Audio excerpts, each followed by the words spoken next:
Edwardsville, Illinois, AP. Tornadoes and severe weather caused catastrophic damage across multiple states late Friday, killing at least 6 people overnight as a storm system tore through a candle factory in Kentucky, an Amazon facility in Illinois and a nursing home in Arkansas. The Kentucky governor said he feared dozens more could be dead.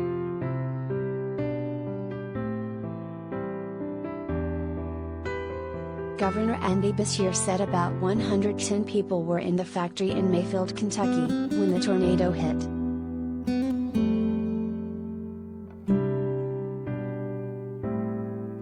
"We believe our death toll from this event will exceed 50 Kentuckians and probably end up 70 to 100, he said at a news conference Saturday.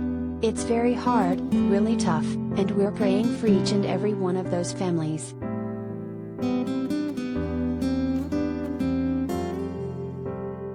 Kiana Parsons Perez, a factory employee, was trapped under 5 feet, about 1.5 meters, of debris for at least 2 hours until rescuers managed to free her.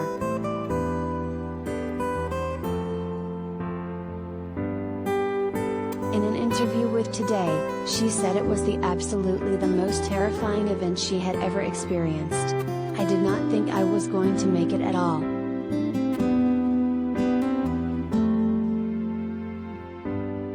Just before the tornado struck, the building's lights flickered. She felt a gust of wind, her ears started popping and then, boom. Everything came down on us. People started screaming, and she heard Hispanic workers praying in Spanish."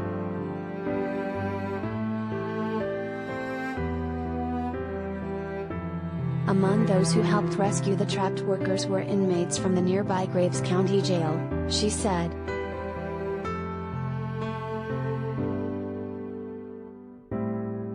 "They could have used that moment to try to run away or anything, but they did not. They were there, helping us," she said.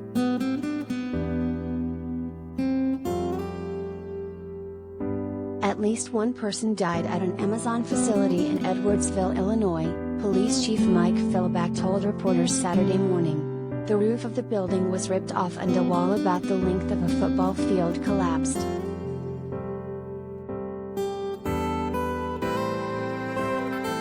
Two people at the facility were taken by helicopter to hospitals in St. Louis, Philback said. The chief said he did not know how serious their injuries were. Edwardsville is about 25 miles, 40 kilometers, east of St. Louis.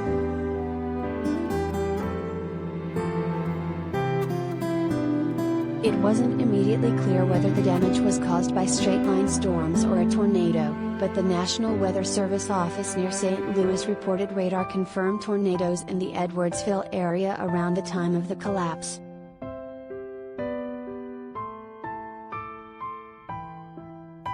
About 30 people who were in the building were taken by bus to the police station in nearby Pontoon Beach for evaluation.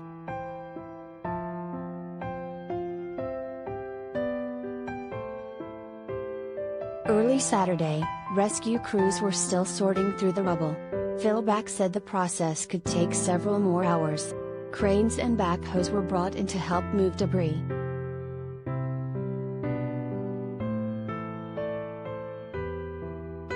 The Belleville News-Democrat reported that the Amazon Fulfillment Center in Edwardsville opened with 2 warehouses in 2016, with 1.5 million square feet, about 139,000 square meters, of space.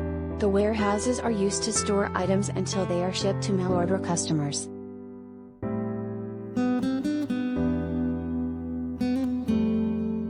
The safety and well-being of our employees and partners is our top priority right now, Amazon spokesperson Richard Roca said in a written statement Friday night. We're assessing the situation and will share additional information when it's available.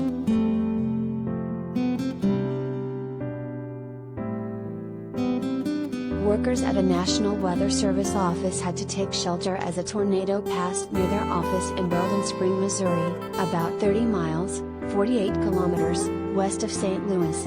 1 person died and 2 others were injured in building collapses near the towns of Defiance and New Mella, both just a few miles from the Weather Service office.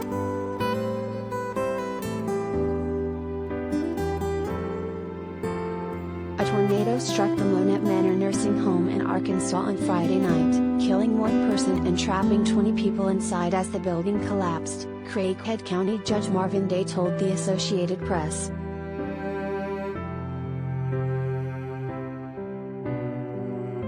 "5 people had serious injuries, and a few others had minor ones," he said. The nursing home has 86 beds.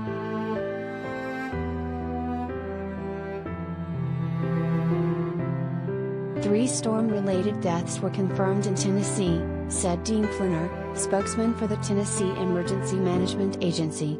2 of the deaths occurred in Lake County, and the third was in Obion County, both in the northwestern corner of the state.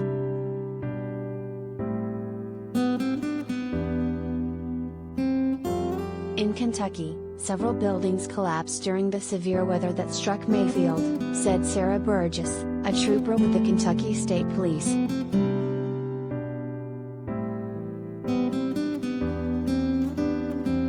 "The entire building is essentially leveled," she said.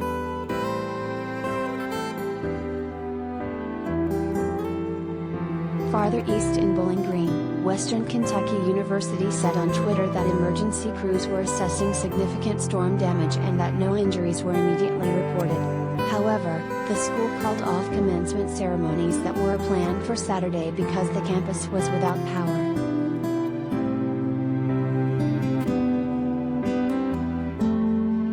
"It's obvious we had major wind damage," said Ronnie Ward, a Bowling Green police spokesman, in a telephone interview.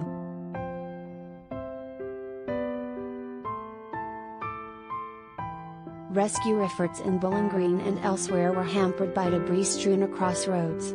Ward said numerous apartment complexes in Bowling Green had major structural damage, and some factories had collapsed during the storms.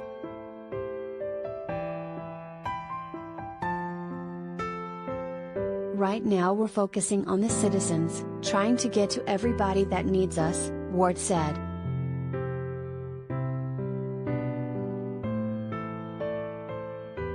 Jaglin reported from Los Angeles, Salter reported from O'Fallon, Missouri.